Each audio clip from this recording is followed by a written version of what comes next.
Europe, France, Paris, July 25, 2000, Charles de Gaulle Airport. 12:30 in the afternoon. 100 men, women and children check in for flight AF 4590. They come from all over Germany and are expecting the trip of a lifetime. A dream holiday costing at least £7,000 each. It starts with a supersonic flight on Concorde to New York. Then a luxury cruise in the Caribbean. For Jörg Meyer's father, it's a special treat to celebrate his retirement. He had his 65th birthday in 2000, and he wanted this as a treat for himself and his partner. They both liked to travel, and it always had to be something a bit special. Concorde is a plane like no other, elegant, luxurious, and above all, super fast. Flying at more than 2,200 kilometers per hour, Concorde links North America to London or Paris in 3 3/4 hours. Concorde's unique shape, with a pencil-thin cabin and vast delta wings, enable her to race across the sky at 3 kilometers every 6 seconds. John Hutchinson has flown Concorde for 15 years.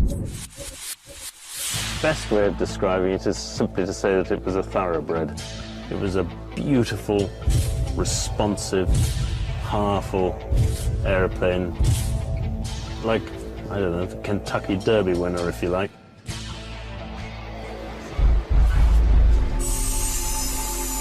By 1:30, all of the passengers are checked in for their supersonic trip. The pilot, Captain Christian Marty, is already in the cockpit preparing for the flight. The holidaymakers are in good hands. 54-year-old Marty is one of Air France's most experienced pilots. An adventurer of extraordinary talents. In 1982, Christian Marty was the first Frenchman to windsurf across the Atlantic. He's a national celebrity. On board Concorde, Captain Marty runs through his pre-flight check. His air traffic controller is the experienced Gilles Logelin, who arrives to start his afternoon shift. I was on GTL, the Southern Control Tower of Paris Airport, Charles de Gaulle. This particular day I was not supposed to work. One of my colleagues the day before asked me for a transfer of shift, so he did my morning shift and I did his afternoon shift. With the change of shift comes an unexpected bonus. Gilles Logelin is now the controller responsible for Concorde's departure. The Concorde is one of the most beautiful planes I've ever seen. The line is pure. I really like to watch this plane landing, taking off. During his pre-flight check, Captain Marty learns that engine number 2 has a technical fault. A small part needs replacing. It isn't serious, but with Concorde, safety is always paramount. After 40,000 flights and 900,000 flying hours, there's never been a fatality. The repair delays Concorde's departure by 1 hour. 3:54. The passengers start to board. Among them are the Eich family, Christian and Andrea, and their 2 young children, Maximilian and Katerina. Klaus and Margaret Frenson are both school teachers who've saved for the trip for 20 years. Ordinary families off on an extraordinary adventure.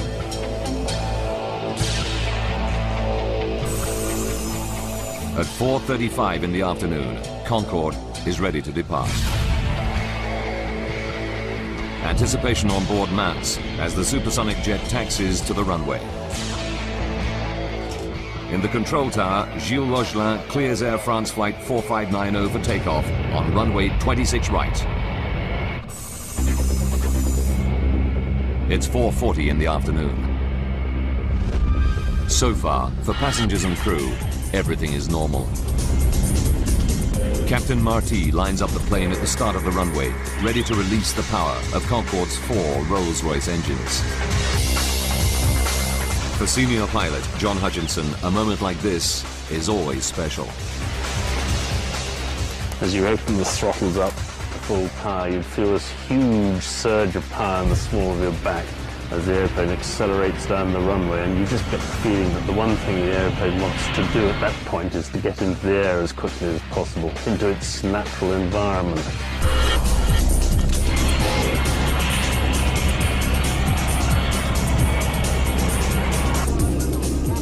In the control tower, Gilles Augelin monitors the takeoff. I was watching the Concorde gaining power on the runway because it was so nice to see that. It's a very heavy plane, so you know that the beginning is quite slow and then you gain the speed. Concorde accelerates down the 4,000-meter runway. It passes through 320 kilometers per hour. Using computer graphics, we recreate what happens next. For Gilles Augelin, it's a moment of sheer horror. Suddenly, I saw a flame just behind the body of the aircraft.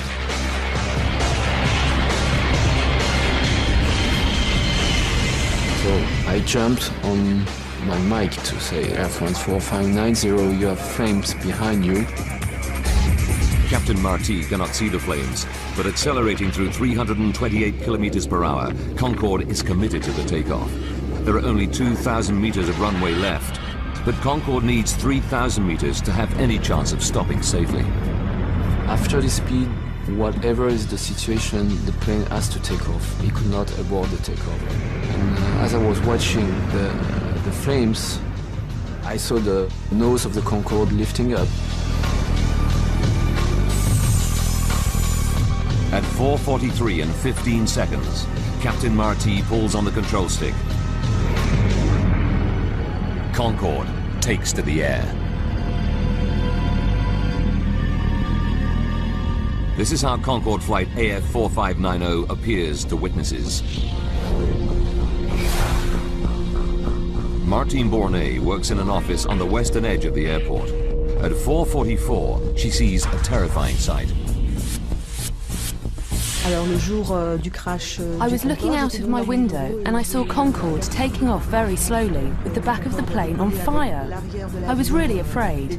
Because of the flames, I was convinced that the plane was going to explode right here in front of the office. The stricken airliner flies directly overhead.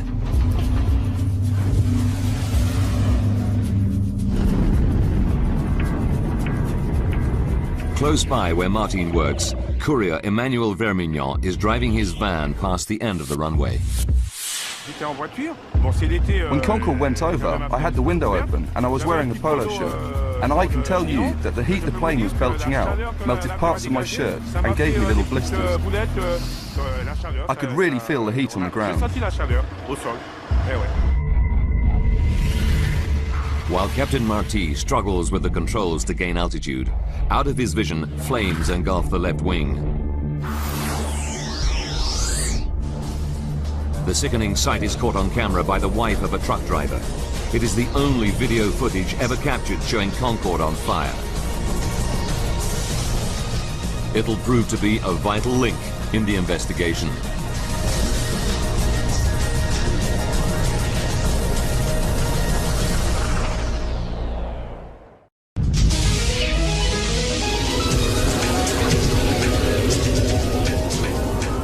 At Paris Airport, a supersonic Concorde has just taken off, but now the plane is on fire and 109 people on board are facing peril.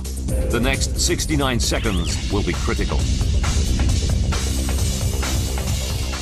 4:43 and 30 seconds. Concorde is struggling to remain in the air. It's only 30 meters off the ground and the crippled plane is on a collision course. The town of Gonesse and its 25,000 people lie directly in its path. Driving towards the petrol station she owns in Gonesse is Christine Turpin. I was returning home when I saw a plane. It was Concorde, with fire coming out of the back of it. I slowed down, and I saw the plane in flames. Captain Marty is running out of options. Concorde's left wing is disintegrating. Businessman Patrick Tess is directly in the plane's path. I was in my office talking to an agency. The window faces the runway, and I was interrupted by an incredible noise. It was Concorde.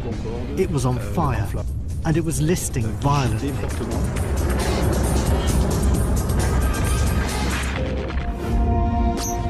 Concorde lurches to the left. The plane stalls and plunges to the ground.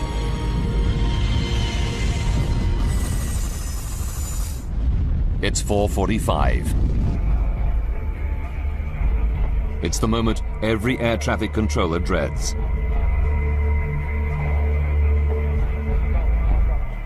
Gilles Logelin reaches for his mic.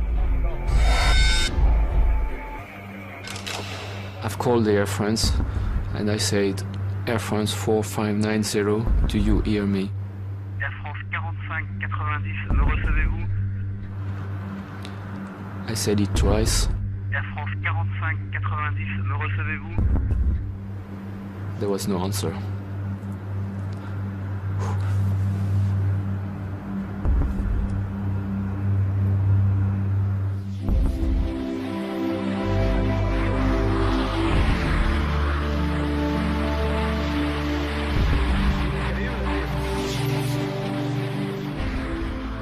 The supersonic jet, loaded with fuel and 109 people on board, crashes right on top of a hotel on the outskirts of Gonesse.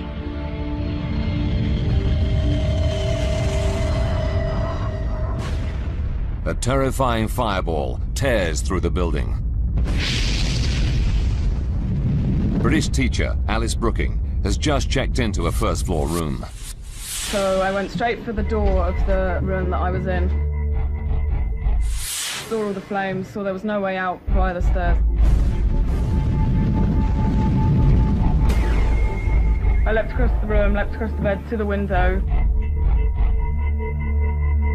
Saw, luckily, that the receptionist was already down in the car park underneath me, and he just said, "You have to jump."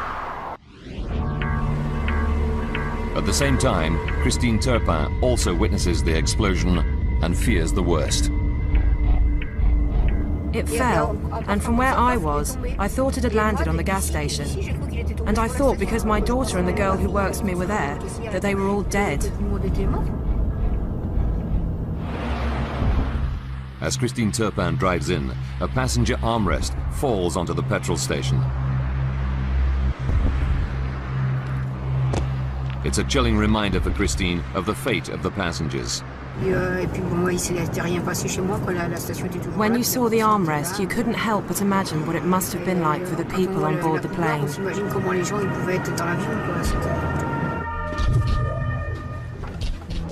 Within 8 minutes of the crash, dozens of fire engines and ambulances race to the scene.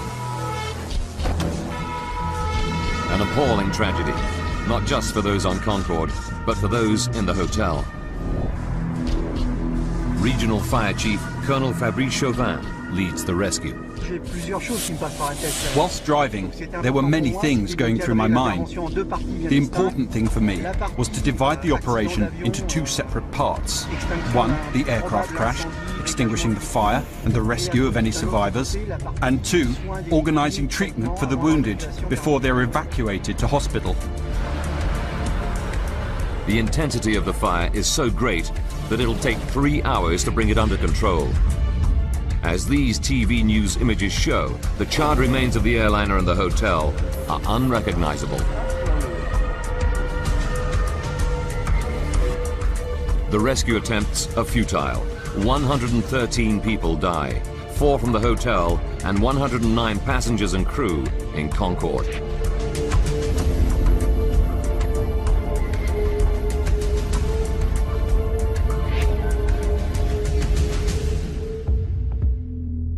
3 generations of the Ike family are wiped out. The children's grandparents had wanted to treat the family to a holiday of a lifetime and had booked the Concorde flight.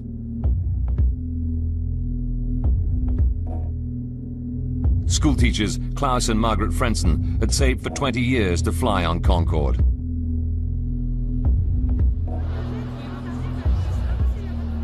Rescuers begin the gruesome task of pulling the bodies from the crash site.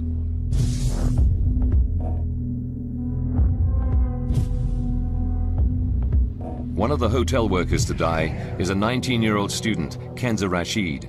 She joined the staff of the Hotelissimo only the day before the crash to earn some holiday money. Another victim is chambermaid Devrani Chandang Singh. She dies leaving behind her 2 children. Most of the bodies are burned beyond recognition, and the forensic pathologists can only identify victims by their dental records.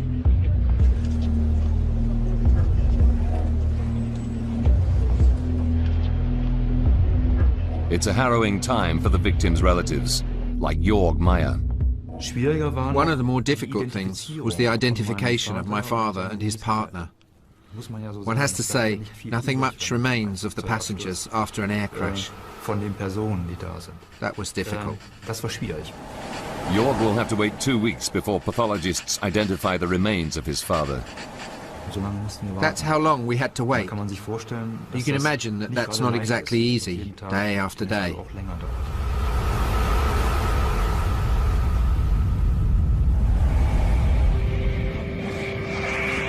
The crash takes everyone by surprise.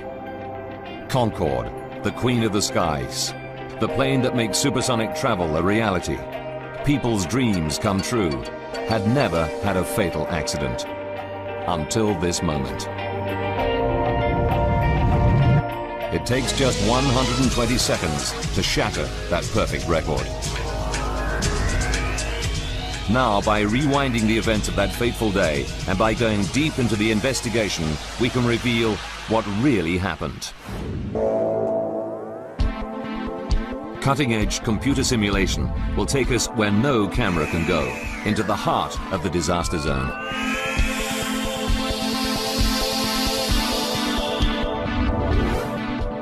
The French Bureau of Air Accidents send their top investigators. Using their data, we can now piece together the deadly chain of events to find out what really caused this terrible tragedy. As the investigation begins, nothing is off limits. Did pilot Captain Marty make a fatal error? Or was there a fault hidden within the perfect plane? Investigators make routine checks of the passenger and luggage lists. Immediately, they find something suspicious. 19 pieces of luggage that, according to the loading report, should not have been on the plane. They don't belong to the passengers on flight AF 4590. Could a terrorist have smuggled a bomb onto the plane?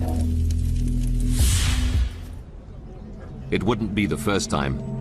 270 people died in 1988 when terrorists planted a bomb in the luggage that destroyed a Pan Am 747 in the infamous Lockerbie incident.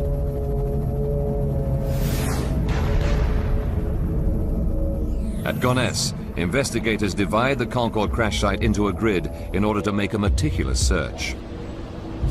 They photograph and tag everything found in each section.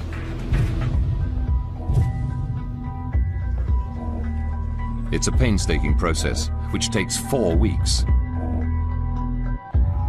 Then, every bit of wreckage is taken away for identification and analysis. 3 hangars at Le Bourget, another Paris airport, become their final resting place. This pile of debris is all that remains of the hotel. Such is the intensity of the crash and fire that a 40-room building is reduced to little more than a pile of rubble.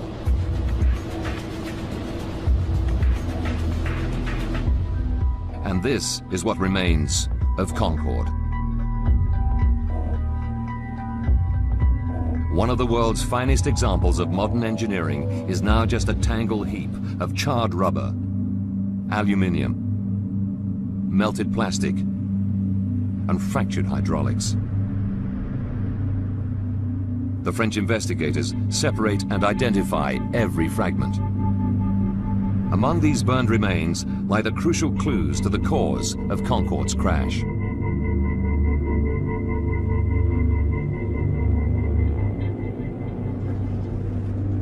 Within hours, the French Bureau of Air Accidents team recover the black boxes. These devices are carried on all airliners to record important technical data and, crucially, the pilot's conversation from the cockpit.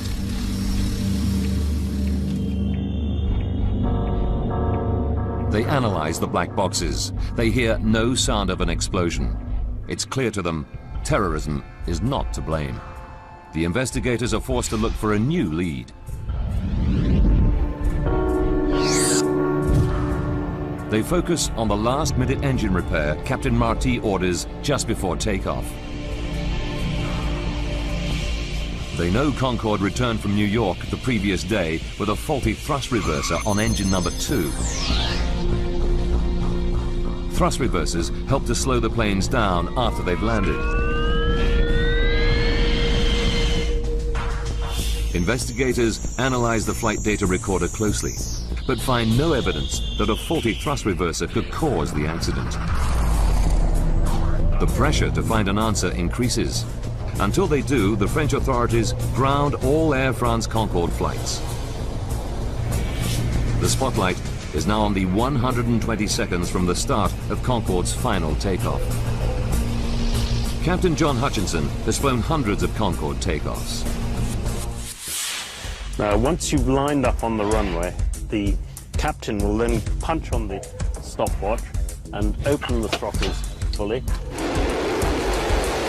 The captain's job is to keep straight down the runway. The co-pilot's job is to do the speed calls. And the flight engineer is sitting there and he's monitoring all the instruments. In particular, this bank of instruments here, which are the engine instruments. Data from the black boxes makes it clear that everything is normal until Concorde reaches 323 kilometers per hour. Concorde is now only 79 seconds from disaster.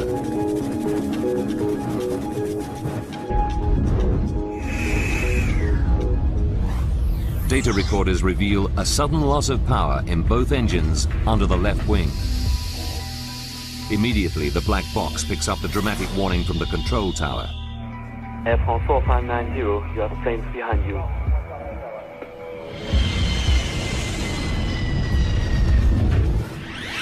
Despite the warning, pilot Christian Marty has passed the point of no return. There's not enough tarmac to stop safely. He has to take off. He pulled back on the control column to rotate the airplane up to its nose-up angle of 12.9 degrees. And he was having problems with the left-hand engines, not producing the power they should have. And he had been working very hard, trying to control the airplane, trying to get speed. But of course he was being overwhelmed by these problems on the left-hand engines. The engines become the new focus of the investigation. Why did they lose power at such a critical time?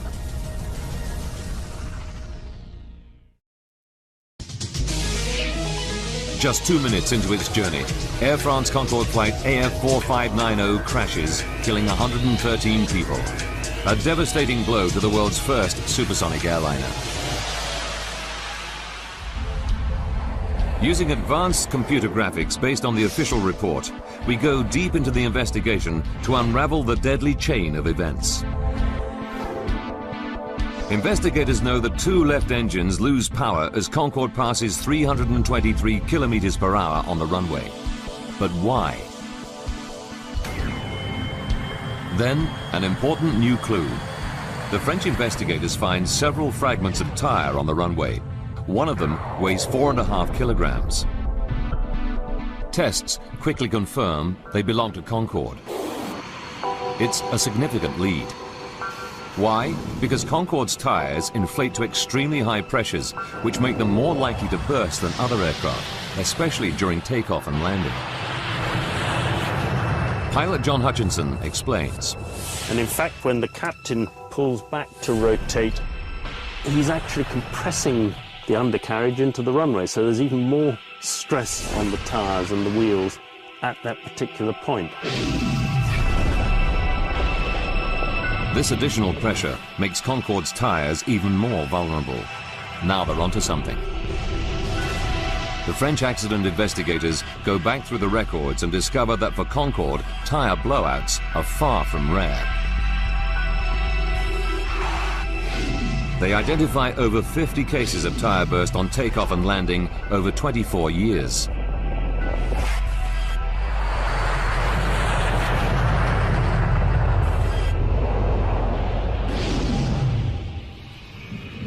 One of the worst incidents involved another Air France Concorde, this time at Washington's Dulles Airport in 1979. Bill Lightfoot was a passenger on Concorde that day.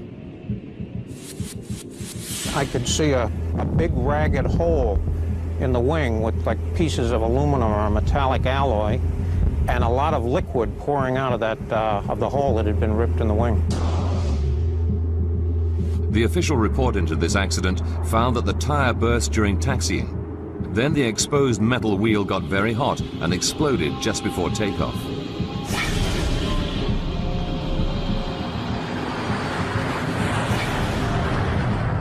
The plane took off, but 20 minutes later returned safely to the ground. The plane survived this scare, but it caused a major overhaul of tyre safety. Concorde engineers installed sensors to detect underinflated tyres, modified inspection procedures for wheels before every flight, and most importantly, as aviation expert David Learmont explains, developed stronger tyres that can carry twice their normal load.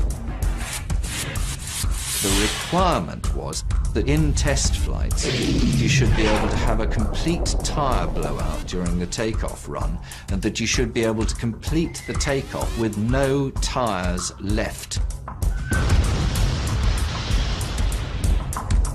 And that is what the wheels subsequently were, and never again did a wheel fail. That is, until 18 years later in Paris, when something goes very wrong. Despite all the safety measures, one of Concorde's tyres explodes in fragments. Investigators dig deeper. They re-examine all the debris found on the runway and then make the most important discovery of the investigation. This 43-centimeter mystery strip of metal.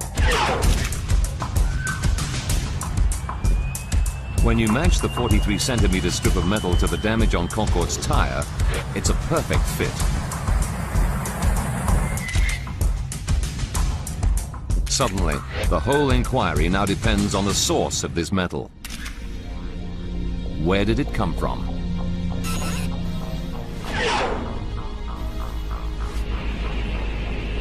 It takes 5 weeks of painstaking detective work, comparing it to the thousands of parts that make up aircraft.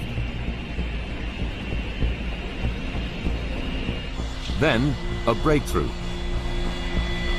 They discover the metal strip comes from the engine mounting of a DC-10. The flight log from Paris reveals a Continental Airlines DC-10 took off 5 minutes before Concorde. They track down the plane to Houston, Texas, and incredibly find the engine has a missing part. It's the metal strip fitted 16 days earlier during maintenance on the DC-10. When David Learmont first sees the photographs of the strip of metal, he's astonished. It had really rough edges, and this was not just rough edges because Concorde had run over it. It had been cut roughly. The edges were not straight, not even when it was made. The other thing is that it had holes drilled in it for putting screws or rivets through, and these were all over the place. Investigators now have a very strong theory about how the strip of metal contributed to the crash. 81 seconds before the crash, Concorde AF 4590 is traveling at 323 kilometers per hour down the runway. the tire hits the metal strip. The tire explodes, and a massive 4.5 kilogram chunk of rubber from the tire flies at high speed up into the wing. But Concorde's fuel tanks are in the wings, and the delta-shaped wing is not designed to withstand such an impact. This sort of eventuality had never been foreseen in trials. It was estimated in all the trials for certificating the aircraft in the first place that if a tire exploded, the pieces of tire that would actually come away from the wheel would be about 1 kilogram in weight. The chunk of rubber that hits Concorde's wing that day weighs nearly 5 times as much, 4.5 kilograms. No one had planned for that sort of impact.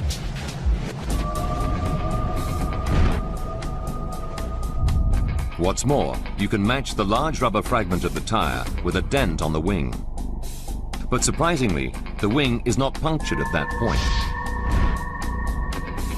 So, if the heavy chunk of rubber hadn't punctured the wing, what made the fuel leak out?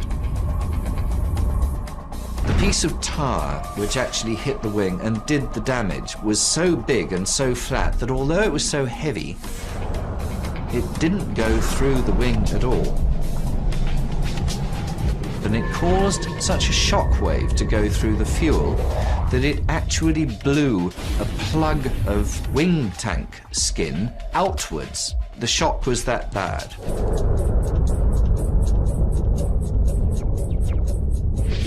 When the rubber chunk hits the wing, it sets off a pressure wave which finds the weakest joint in the fuel tank.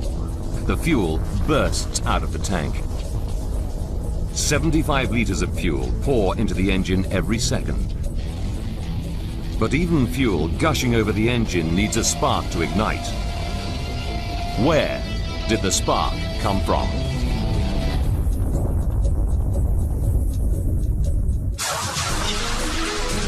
Air France Concorde AF 4590 crashes after takeoff from Paris Charles de Gaulle Airport.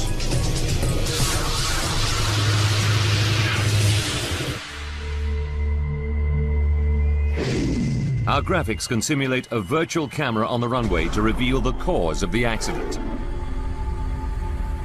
As the plane hurtles down the runway, a rogue strip of metal bursts a tire. 81 seconds before the crash, a heavy chunk of rubber flies into the fuel tanks. Fuel cascades over the engines. Not enough on its own to cause a catastrophe, it needs a spark.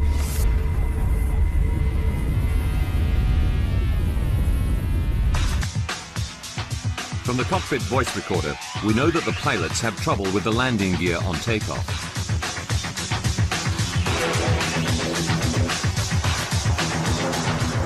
As Concorde struggles into the air, pilot Christian Marty calls for the undercarriage to be raised. But it stays locked open.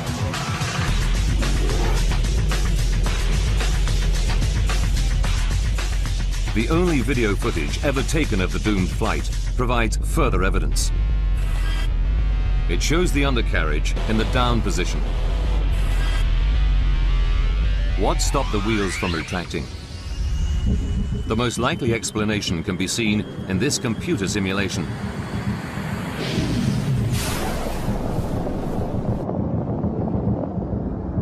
Shrapnel from the burst tire flies up into the landing gear bay, where it severs power cables. The undercarriage is now stuck in the down position. Worse still, the exposed wires are whipping around in the gale force airflow. If the exposed wires make contact, they'll spark. As fate would have it, they do. That contact ignites the leaking fuel, and at that moment, Concorde becomes a flying bomb.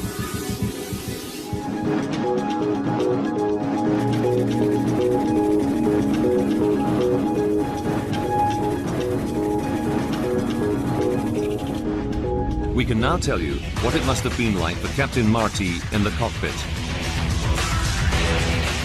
From the pilot's seat, he can't see the flames. All he knows is that Concorde is losing power in engine number 2 just at the moment of takeoff.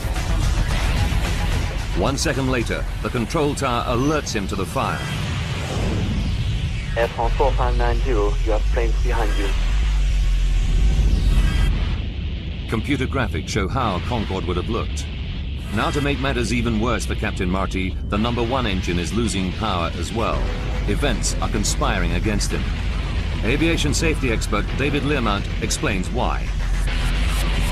There was a fantastic gush of fuel out of this quite large hole, was literally drowning out that engine, which gradually lost power and finally went out. So the pilots were left with 2 engines when they're normally accustomed to having 4. It couldn't happen at a worse time. Captain Marty needs maximum power, and there's not enough runway left to stop. He wrestles Concorde into the air. Cockpit voice recordings reveal that at 4:43 and 22 seconds, the engine fire alarm sounds. And 3 seconds later, the captain shuts down engine number 2.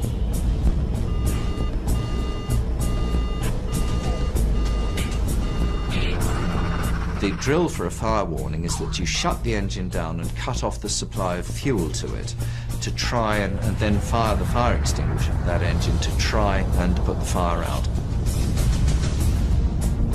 Concorde is now 53 seconds from disaster. Gilles Rogelin in the control tower gives what help he can to Captain Marty. Do as you wish. You have priority to return to the field. But at 60 meters, Concorde is too low to turn around. So instead, Captain Marty tries to fly the crippled plane to the nearest runway at Le Bourget Airport, just 5 kilometers ahead. But there's a new problem for Captain Marty. The fire is now so intense that Concorde's wing is melting and disintegrating. At the rear end of the wing on Concorde are the controls known as elevons, which enable the pilot to point the aircraft's nose up or down.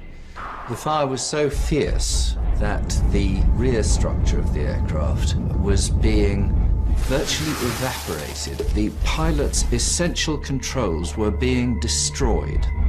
At the same time, the toilet smoke alarms are heard on the voice recorders. For the passengers, fumes in the cabin make conditions unbearable.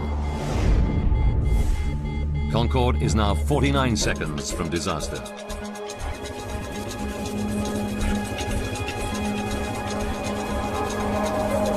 In the cockpit, Christian Marty battles with the controls, trying to gain speed and height. But he's being overwhelmed by the fact that the wing and its controls are disintegrating.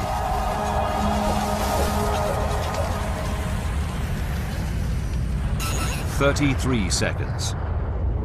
The engine fire alarm sounds again and remains on for the duration of the flight. Captain Marty runs out of options. Even the runway at Le Bourget, now only 3 kilometers away, is out of reach. With just 11 seconds left, the control tower hears Christian Marty's final words. Too late. No time.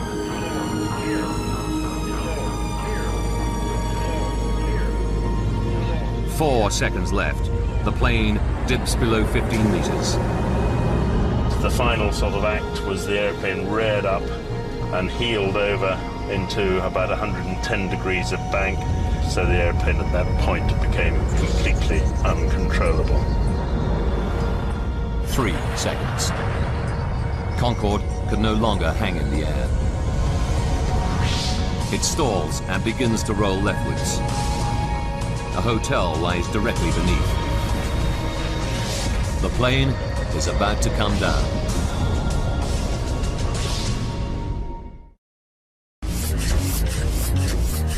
Just 118 seconds after Concorde begins accelerating down the runway, 109 people are staring death in the face.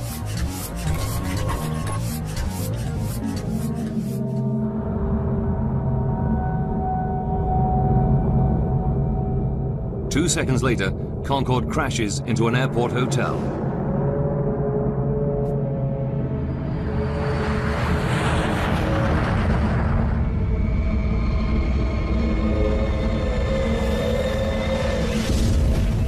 All 100 passengers and 9 crew on board are killed, as well as 4 people in the hotel.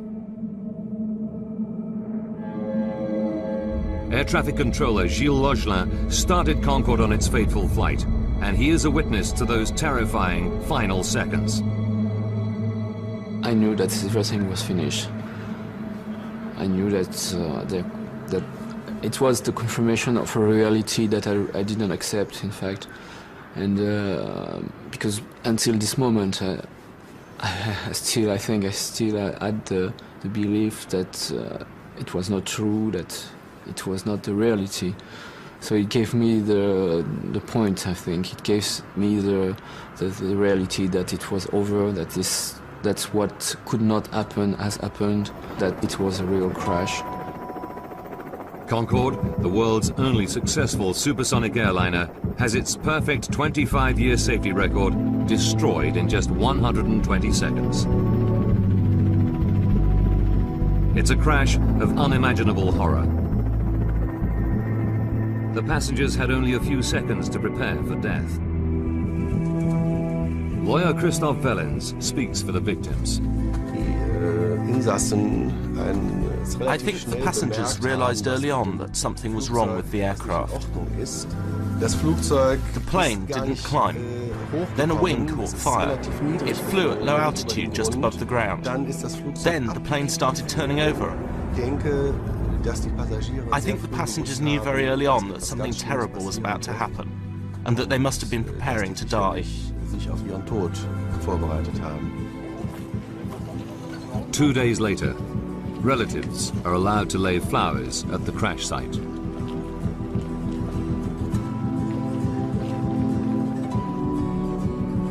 Even today, they feel a deep sense of loss. Jörg Meyer's father died in the crash. I certainly miss him. He leaves a gap for me that cannot be filled. What makes it more terrible is the fact that he didn't die from a natural illness, but in a horrific accident. And he was plucked out of life in his prime. The disaster was also traumatic for those who survived from the town of Gonesse. Businessman Patrick Tess had a miraculous escape. He works directly next door to the hotel destroyed by Concorde. To this day, he's haunted by the events.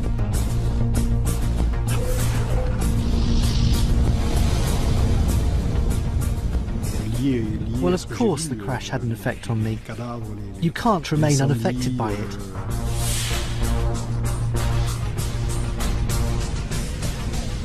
To see what I saw, the bodies, the fire, the injuries, it's awful. The smell of burning flesh is just terrible.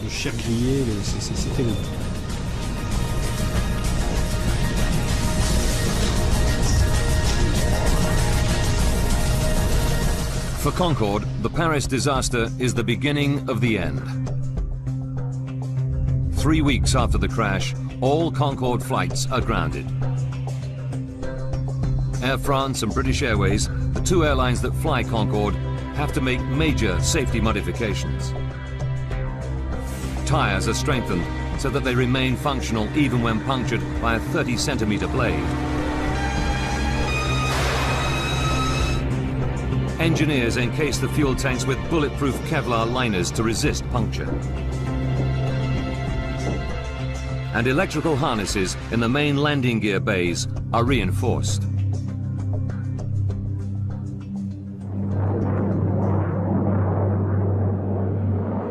But Concorde was never to regain her former glory.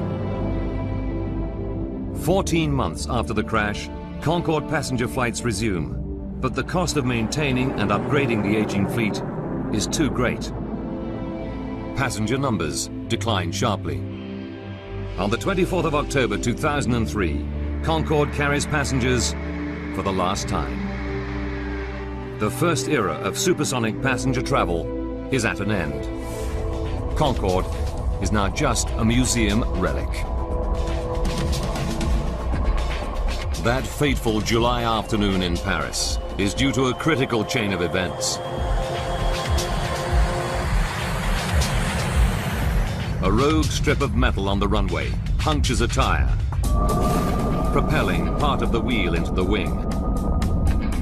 A pressure wave causes fuel to erupt from the tank and debris to fly into the undercarriage, where it severs an electrical wire. A spark ignites, triggering an inferno at the point of takeoff, a crucial time.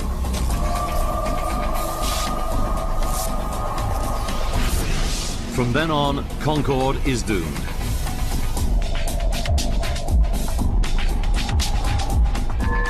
A chain of events no one could have predicted that ultimately brings about its destruction.